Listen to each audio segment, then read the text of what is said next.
Cool. All right. I'm going to do Minecraft again. They have passed 550 million globally. Cress, I wanted to know if you've chicken jockeyed yet. I missed you last week when we talked about this. And so please, would love your thoughts. No. Look, Minecraft is an amazing franchise. I mean, it is like ubiquitous. Like everyone knows Minecraft or has played Minecraft. And I think the demographic is far more broad than Roblox even for Minecraft. Shit, my daughter still watches those stupid goddamn people playing that game constantly. It's like unbelievable. My brilliant daughter listening to that fucking nonsense. Anyway, so it makes sense that it's doing well at the box office. I think, again, it supports the overall zeitgeist of the franchise. And to that extent that does, but there was no coinciding launch of jack shit for this thing, you know? I mean, there wasn't like some kind of like halo effect on something new that they're releasing with the movie. It's just the overall franchise has become more popular because of the movie. And so good for them, you know? But I don't know. It's not this like windfall.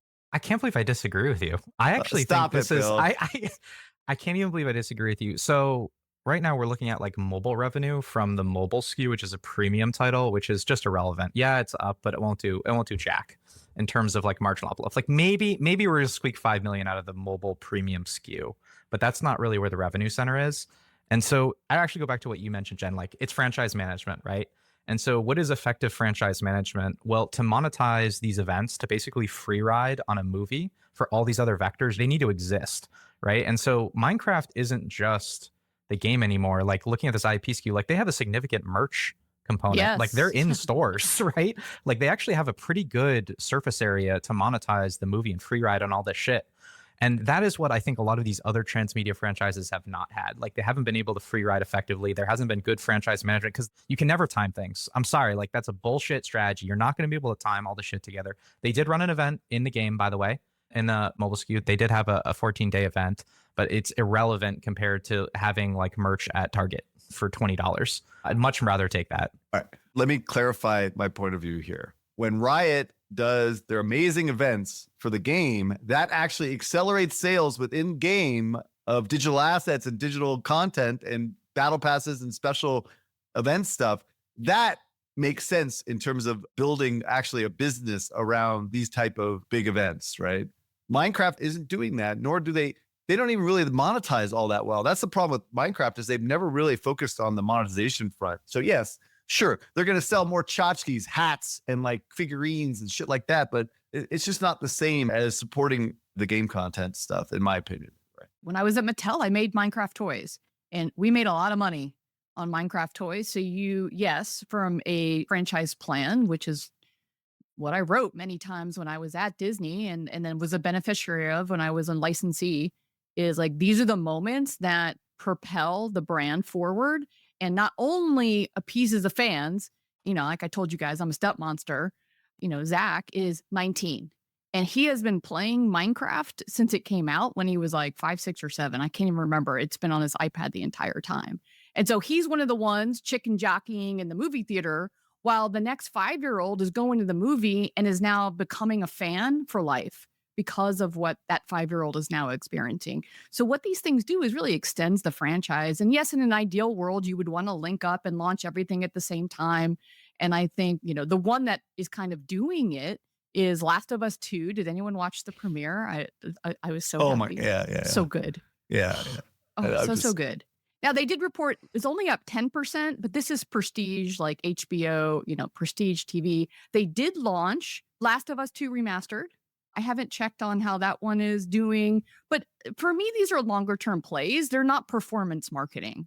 See, I hate that so much though. I hate it so much because it's the Simon Pullman who's also on LinkedIn. Like it's this bank account model of brand equity, right? Like where every entry in the franchise either adds or removes from the brand equity, you know, almost like a bank account.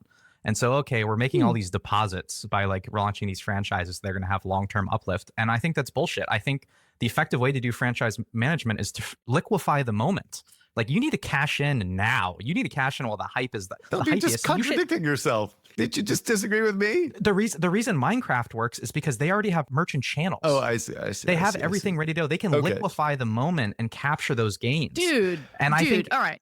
Like all these effects are going to fade. I just don't think they're never as strong as you think they are. No. Like the bank account model, that capital depreciates really quickly. Dude, if you're doing this right, which is look at the Barbie movie, it's everyone else. Maybe the game didn't do something special and huge and big, but it's Voltron or it's Gestalt. Like the sum is greater than the whole of the parts.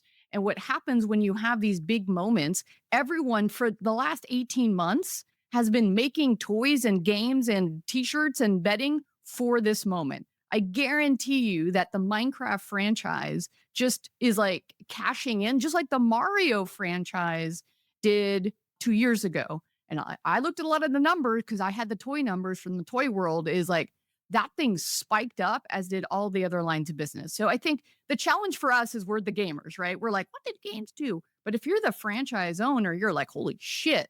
I just like, this is the best thing ever. And what was funny was that I was going to concede on this one to Philip. I'm like, okay, you're probably right. Like Minecraft actually is probably achieving some objectives here in terms of the halo effect of this movie, right? Because they have all this merch and other shit that's going on within that franchise. But I agree with also Philip in the sense that like this is not the be all end all, right? Like Marvel did it the best when the Age of Ultron and all that fucking bullshit that was going on, all the movies that beats, every time they had a fucking movie, they were doing all kinds of licensing and game stuff. All that stuff was like increasing their TAM and their revenue across all different channels, all simultaneously, like because of cadence. It's just like a classic live ops thing. You know, the cadence of content just kept coming and the beats kept going, right?